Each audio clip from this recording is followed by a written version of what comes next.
Morning, everyone. Morning. Again, this year we've been privileged to have the county executive come and speak to us.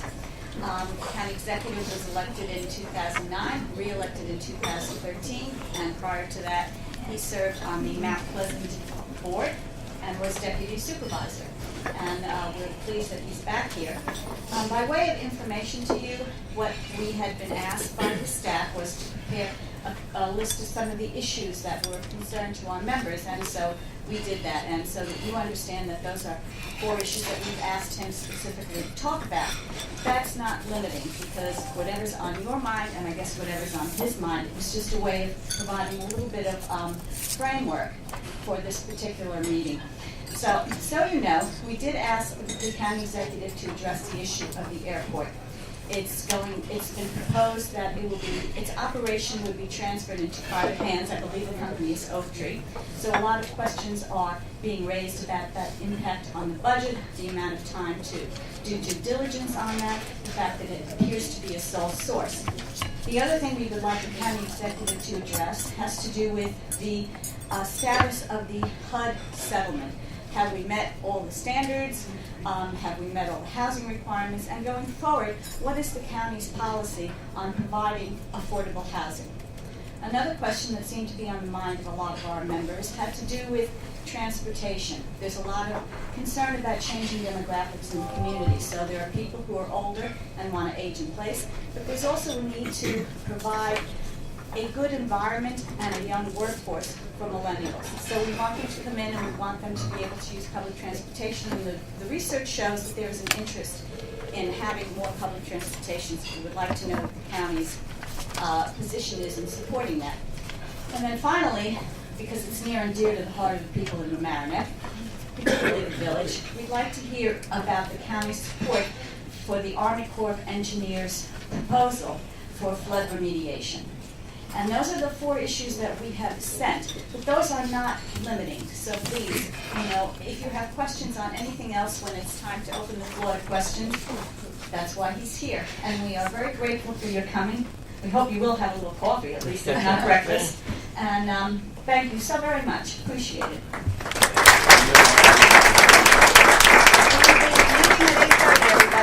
Thank you. Good morning. Good morning. It's like deja vu. Another year. We're back. Hope everyone has a wonderful holiday on tap. And I will answer any question about anything. So you could line them up if you'd like, and I'll try to get to those 4 questions, and then just a little briefing about the budget that was passed yesterday by the county board. I have to, just so we can time this out, I have to leave about 8:30 because I have to get back. We've got a big commissioners meeting at 9, so I have to get back there for that. But so I wanted to go through some things, starting with the budget, which was submitted by me on November 10th. And the county board has been looking at it, holding hearings, talking to all the departments, and the board voted yesterday in a bipartisan budget to adopt the budget with some changes, which is not unusual. You do that all the time. But the highlights are, for the 7th straight year, there's no tax increase in the county budget. There is a budget that is basically the same in dollars as it was when we walked in, but given the expenses that have risen through the years, we had to really manage our expense side dramatically, which is how companies try to survive without increasing their prices to the consumers. But of course, we have pensions, we have health care, which both are dramatically increasing over the last several years. We have fairly low inflation, and so our investments, just like everybody else, aren't doing as great as everything could. And so the challenges are always there. The workforce has been reduced mainly through attrition over the last 7 years, from about 5,700 to about 4,900, give or take. But we have just made sure that the work continues to get done. So the budget was adopted yesterday. Now, part of that budget leads to your airport question. The idea of, in essence, privatizing an asset is not a new one. It's being done around the country. It's being done around the world. And our airport, just so you know, in 1945, when the military had that airport and turned it over to Westchester County, since day one, Westchester County government has had a private operator run the airport for the county. So it's not county employees running the day-to-day airport. It's been a private operator.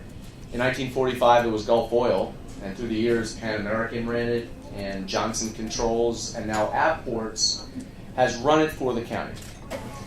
You need to know about the airport, though. Every dollar that comes into the airport has to stay at the airport. That's under federal law.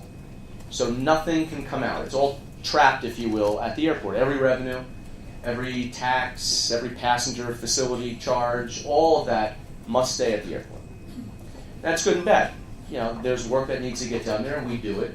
But let's face it, the county can do it far more expensive than anybody else and far slower than anybody else because we're a government, and that's how it works. And that's not the best thing for passengers or for people who work at the airport, the businesses there. So we looked into and got a proposal from a company that does this, manages airports, manages ports. It's under an FAA rule from the Clinton administration from 1996. It allows up to 10 airports, medium or small-sized airports only, to privatize.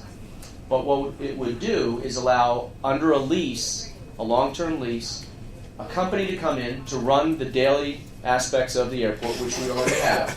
Somebody's already doing that for us, but there are very big differences. And the big differences are these. Number one, the money, as we take it in now, has to stay at the airport. Under this Federal Aviation Administration program that was approved by Congress in '96 and signed by President Clinton, you can actually take the money from the airport and use it for general purposes. And there's a lot of money trapped at that airport. So you could use it for police, for parks, for daycare. You could use it for anything you want to use it for and still use it at the airport. That was number one. Number two, there are 10 slots. Only 10 under this law. Now, because it's somewhat limited, there's only been one airport, and that was San Juan, that has successfully been able to do this. Midway in Chicago and others were in the process of doing it, and with Midway, they had basically all the approvals and were set to go, and then the economy collapsed in 2007, 2008, and the city of Chicago decided to back out. There are other airports that are being looked at around the country, so we said, well, why don't we look at this? Now, under the current deal, we pay Avports $1 million a year to run the airport. And, wait, there's more. Every dime of expense. So we pay them $1 million fee to do it. We pay all their employees insurance. We pay for every dollar that gets fixed at that airport, all the investments, everything. And not a dollar can come to us. So for Avports, who, they're a good company. I'm not complaining about Avports, I'm complaining about the structure. For Avports, there is not one incentive to do anything, really, when you think about it. They're there to manage and make sure nothing goes wrong. But as far as the customer experience, as far as investments, I don't want to say it doesn't matter to them, but there's no incentive. Now, under this new proposal,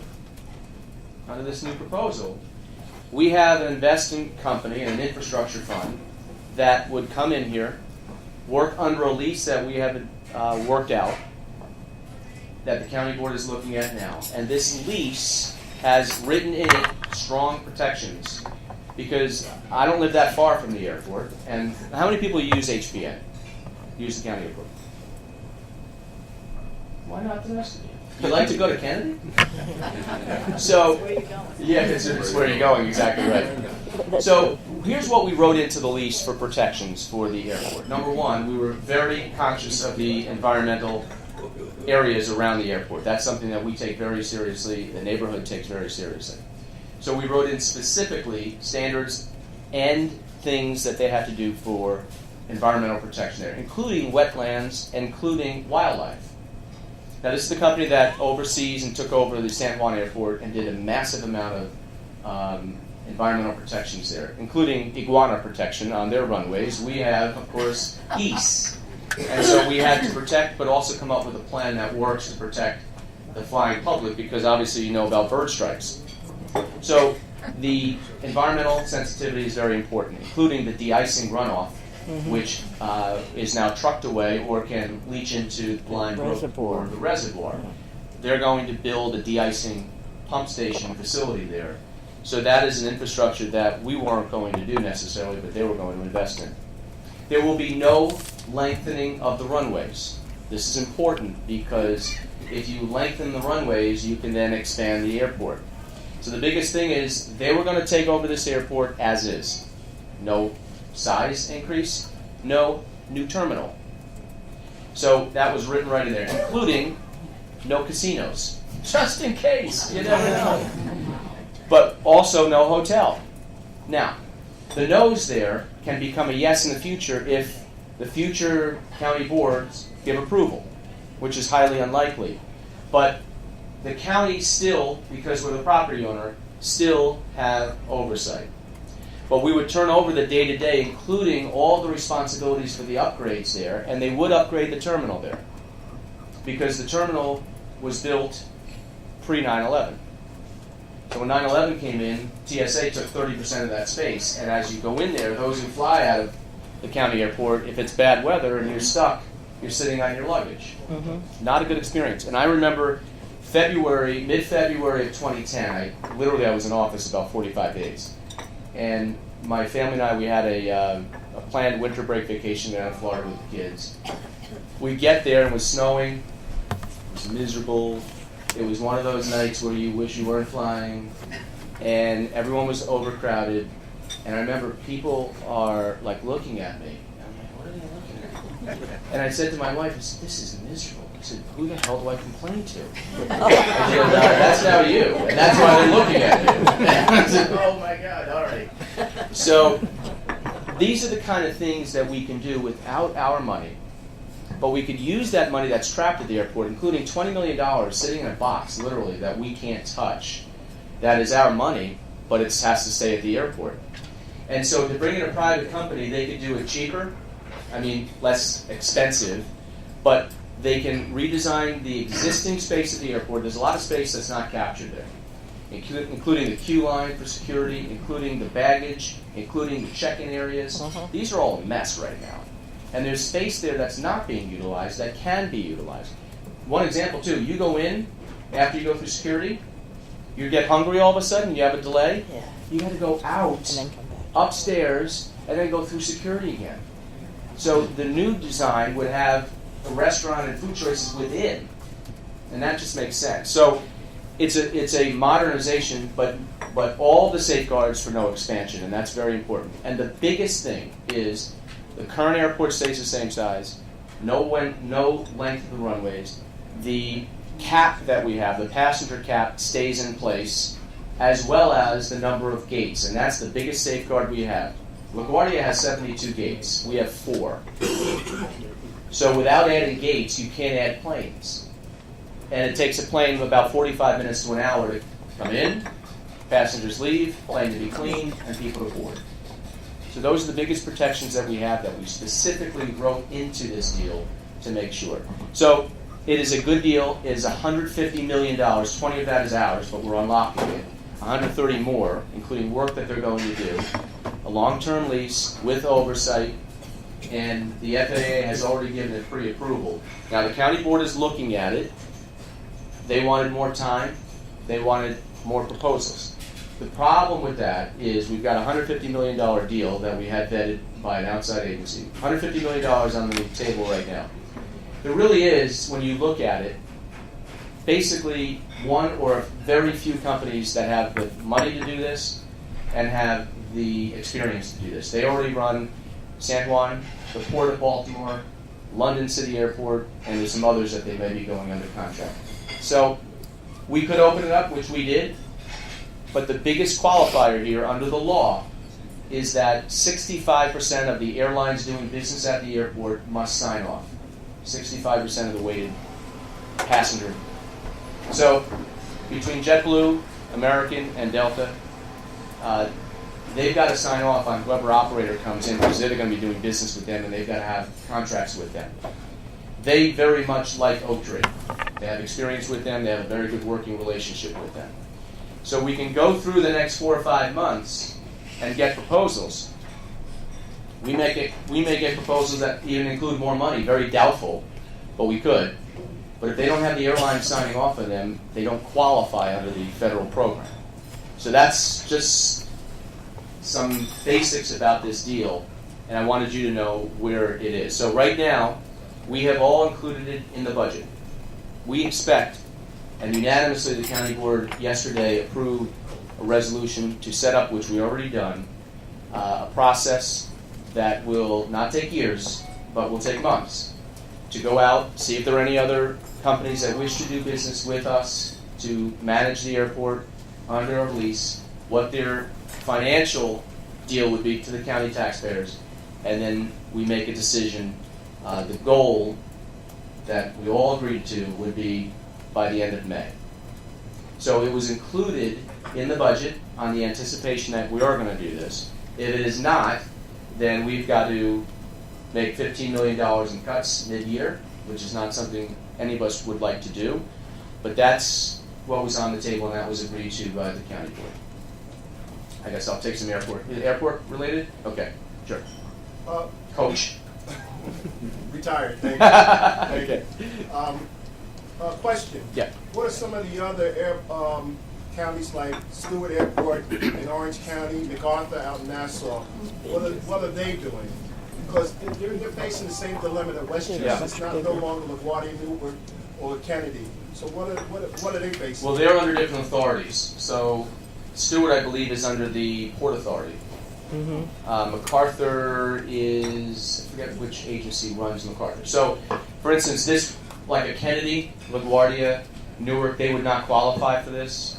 No, Nationally. they're major ports, but we're Right. Westchester. But we're County. Westchester. We would qualify. So the ones you mentioned could qualify, I guess. The Port Authority already runs Stewart, so that's not going to happen. MacArthur, I forget who runs MacArthur, but that could qualify, and this is something that they should look at. This goes in line with the idea of toll roads or even sewer treatment plants. These are the kind of things that are being looked at, infrastructure around the country, to sort of, well, who should do it? As long as it gets done, who should do it? And one stat that I should mention, the cost of a county employee now, average cost with their benefits including health insurance, our pension costs, the average cost of a Westchester County employee is now $134,000. So when we say we can't afford it, we can't afford it. And so we've got to start looking at other ways to get the services done. And quite frankly, it's the same thing with Playland. I don't think most people care. If you go to Playland, for instance, who owns Playland? As long as it's safe, cost-effective for your family, and entertainment. That's what most people care about when they're going to go to Playland. Not, is this government run or not government run? Because if it's not government run, I'm not coming here. I don't think most people care about that. But we've got to start looking at things that can reduce the burden on an already overburdened taxpayer in this county, but still figure out ways to provide the services. And that's what we've been trying to do. Yes? Will the county still pay the expenses of $1 million? Or? No. So thank you. So no. So we would, Oak Tree would take over all the management with their employees, pick up all the expense of their employees. They would do all the work and pick up all of the costs of everything that has to get done at the airport. They would get all the revenue that comes in, and they would pay the county. And so that's how it shifts to the private investor. There's, without expanding the airport, there's a lot of ways you can make new revenue at that airport, which the county, quite frankly, is just not in the business of doing. And, just for instance, even if it got back to, we've had in the past, about 7 years ago, we were at 2 million passengers a year at that airport, well within the cap.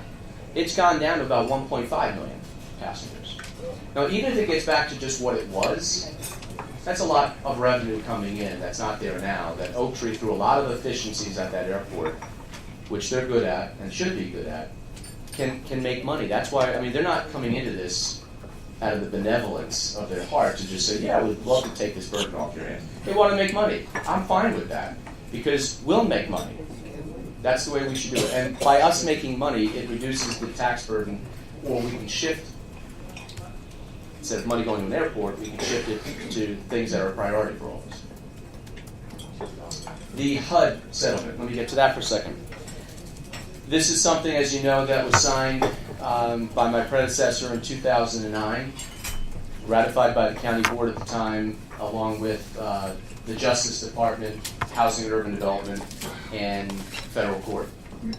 So January 1st, 2010, when I walked in the door, was the first day of this settlement, and we have obligations which we said from the very beginning we would meet.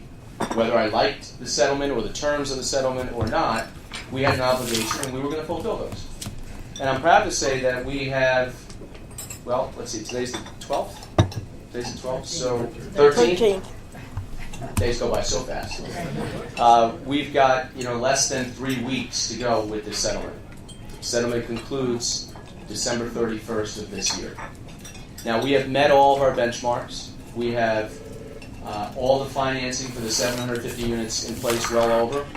Building permits, we are well over, but we're waiting for specific communities to pull those building permits, which we expect and hope will happen by the end of this week. And that is the central theme of the housing settlement. So we'll have fulfilled that, and that was a lot of hard work. If anyone here has ever tried to build anything in Larchmont or Mamaroneck, including a shed on your property, it's not easy, right? Try to build 750 units of affordable housing. It's not easy. But what we did was we worked very cooperatively with our communities, which is the exact opposite of what the federal government wanted us to do. They wanted us to be very aggressive and in many ways to sue our communities, which would have stopped the process. Because once those lawsuits are filed, everything stops. You're now at each other's throats legally, and we had a clock that was ticking. And if we didn't meet benchmarks every year, we would have been significantly fined. So it wasn't in our interest, number one, and that's not the way we do business. When we deal with the village of Larchmont or the village of Mamaroneck or the town of Mamaroneck, we sit down together and we work through our issues. Just like with the flooding issue, we'll work together on those. So when we were at loggerheads publicly with the federal government, it was because they were demanding that we did things, they wanted us to do things that were not in the agreement. And that's where we drew the line. Now, there are other things that we've had disagreements on that we've come to settlements or agreements on the interpretation of the language, including marketing these units, a survey that they wanted done. All these different things we've agreed to do at a cost of over $1 million. The whole settlement was supposed to be $51 million. We knew it was going to be far more than that. And it's going to end up being almost double that. But we'll have gotten it done, and we'll have 750 more units of affordable housing. The question that you would have, somebody asked, well, will there be more affordable housing going forward? Of course there's going to be. There was before we got here, there is now, and hopefully in the future, whoever the county executive and county boards are, they'll continue to do affordable housing. It's an important thing. We realize that. There's no question. How you build it is up for discussion, and the costs, which are getting out of control, are also up for discussion. But the need is there. There's no question about that. And we've been doing concurrently affordable housing proposals in other communities that are not, quote, under the settlement. That has continued along the way. Yes, sir. Under the settlement, there were certain requirements about reviewing and dealing with local zoning to determine that they were not exclusionary. Do those requirements go away?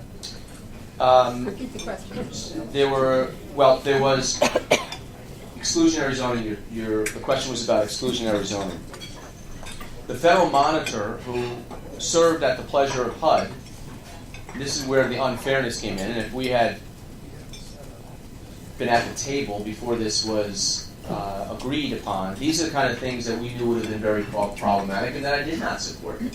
The federal monitor was hired by HUD and can be fired by HUD at their will. So is he really a referee? No. He's an advocate for HUD. And so any dispute that we've had along the way, which is supposed to be his job to find a resolution, a fair resolution, was always in favor of HUD, so you could understand our frustration. Then it got to the point where he became not an impartial, quote unquote, but he became an aggressive advocate for HUD, which was not his role. And so those are the problems that we had. He has since resigned in August. Ironically, he's running for governor of New Jersey. But he has resigned. $1,000 an hour. And now there are 30 days left, less than 30 days left in the settlement, where we have basically met all of our benchmarks. We've been dealing with the federal government and with the court without a monitor. We just get, from the outgoing administration, we just got a letter that they want to appoint a new monitor and increase the money costs for us. Their political. Now, there is no need for a new monitor to come in when we are basically shutting the lights off.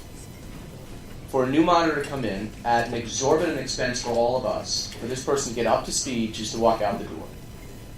We're basically tying up loose ends now with the federal government and everyone else, and it's our hope that, definitely within the coming months, we're all done with this. And they're applying for a new monitor, which we've objected to. And if anything else, look, if there's going to be an appointment of a new monitor, then let the new administration who's coming in, they're going to be taking over January 20th anyway, and they can fire him the day he comes in. So why go through this stupid charade? At least let's wait. We don't think there should be any monitor anymore, but if there is going to be, then at least the new administration is going to appoint somebody. So the status, Local zoning. the local zoning, even that monitor found very few instances of exclusionary zoning. Now, there is, as part of this, an analysis of impediments, which we have submitted 8 versions of, that the monitor and HUD rejected all 8. And so there is a company that we and the federal government agreed would look objectively at the zoning. They're in that process right now, so we're waiting for their report.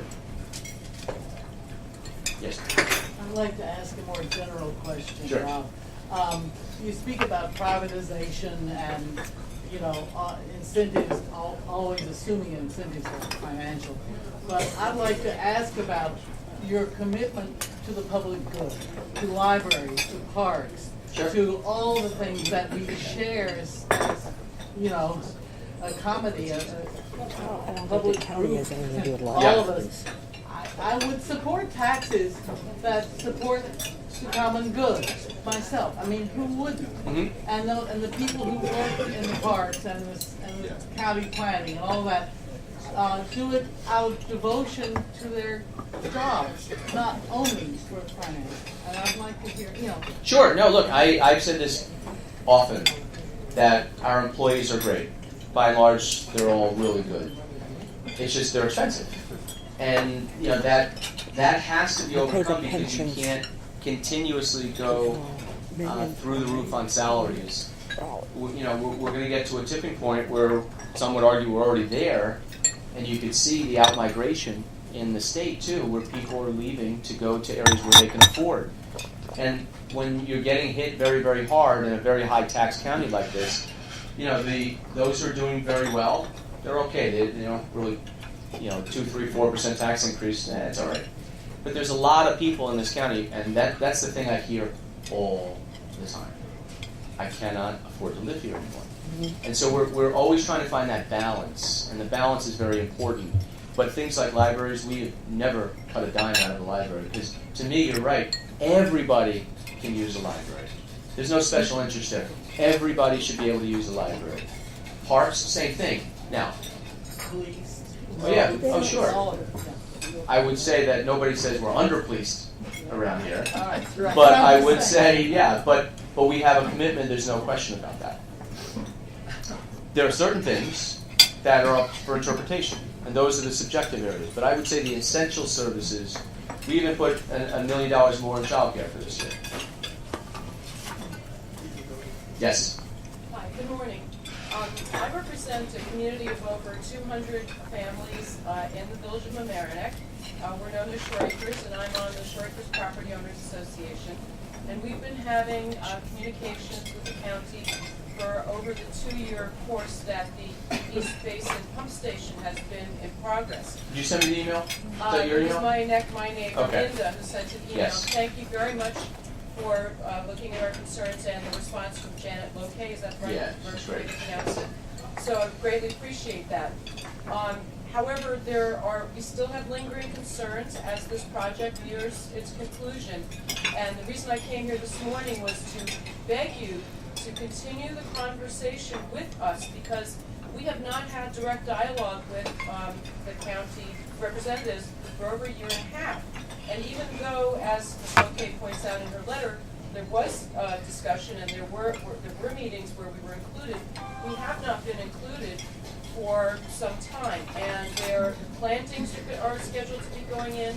There are questions about the completion of the project. And we feel that we have valuable input that will, the two key things that I heard you say today is making sure to watch the dollars. And we've already seen a lot of county dollars spent on plantings which have failed. So we feel we have valuable input about that. And also, safety, security, and the other things that go along with screening and protecting, and it's the entrance to the community.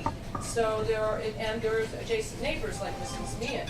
So we are really eager to continue the conversation to make sure as the project nears completion that our input is heard, so that the county doesn't spend money unwisely, and they're there every day seeing what goes on. We see the deer, we see what they eat. We know that planting in January is a disaster, but we haven't been able to actually connect with anybody to have the conversation. It's all been through email or letters, and so we're very concerned that we're not being heard. And so that's my question today is, can we please, is there a person or is there a way for us to have a direct connection with the county so we know that our concerns are being heard, so that the project is successful for all and cost effective? Yep, and first of all, tell Ms. Meehan that I got her email, I did read it. At my commissioners meeting at 9, I will tell Tom Lauro, who's commissioner of the Department of Environmental Facilities, which is overseeing that. I know there were some issues too with access to property and that, but I will talk to him directly, and somebody will get back to you and try to set something. Okay, we Okay? appreciate it. You got Thank it. you. Actually, can you give Ned your info before we leave? Sure. Thank you. Yes, sorry. If we can translate to a slightly different subject, given the past election, which I assume you're happy about, the degree of our concern about guns, which we brought up last time. Not just last time. Not just totally fair. That's good. No, you're passionate about that. I respect that. Surprise. All right, last time we asked for some tabulation of the number of injuries and deaths in the county via guns, and the county hospitals could get that. We asked for that. You said it was a good question and that we would be glad to follow up. I haven't seen follow-up on that. I may have missed it, but I do ask for that to be considered again. Then there's the whole concealed carry idea. I don't know if we do. I don't know if we have those statistics. You can get them from county hospitals. Okay. I mean, I don't know if there's. I'm sure there's somebody would have. Yeah. Yeah. Because, yeah. Well, the police reports would only be the county. Then they'd have 43 other police departments. But there's a crime in. Because the whole We will figure it out. availability issue. Actually, probably the FBI. And then you have a new store in Harrison, which was built, a gun sales store, very close to the school. So whether the county sees any responsibility in helping with that issue. And then the possibility of concealed carry. As we know, the new people now in charge of the country are very pro-ERA. So therefore, all of the, in other words, no regulation. Yeah, I was going to let that one go. Yeah. NRA, not ERA. That's a big letter difference. Thank you. That stays in our mind. NRA, very important. Given the general feeling in the country and the concealed carry concern, Some states want that to be interstate, so I could be carrying a gun right now, this kind of thing. I would like your comments on this. They're of great concern. Okay. Can we ask you to talk about flood mitigation and Yes. disaster support? Because Yeah, okay. we think we want to hear that. Look, a lot of these things are federal issues that we have no jurisdiction over whatsoever. So, I mean, Nita Lowy would probably be the right person to talk to on that. We don't have any jurisdiction on concealed carry or anything like that. As far as the gun, you're asking specifically for gun deaths in Westchester? Tabulation of injuries and deaths by gun. in the Okay. county. I'm trying to figure out where we'll get that, but you'll probably get it as easily as we would or harder as we would. I'll try to figure that out. Who do we get that to? I'm not sure. The FBI would have it, right? Yeah. Yeah. Something like that. You want to hear about flooding? The flood mitigation before we go. The U.S. Army Corps, the village, the county, I think the town as well. We are all waiting basically for the final report from the Army Corps. We have put money in our budget for flood mitigation projects around the county. It is something that we've also said, I think I said last year here too, that we would absolutely help this area. It is a very expensive proposition, as you know. There's actually a very big issue right now in D.C. with regard to the Army Corps because the Army Corps has taken so long on issues. The Army Corps has gone to Congress for more money, a lot more money for these kind of projects. Whether or not that'll be granted or not, I don't know. But just so you know, it's something we have done flood mitigation projects around the county. There's a lot of different areas. You got the Bronx River, which those areas flood often. Obviously the Sheldrake and areas over here. But unfortunately it's not unique to Westchester because of our topography. We get flooding in a lot of different areas. But we have been on board on record saying we will help. What extent is really going to be what the village and the town choose to do as well.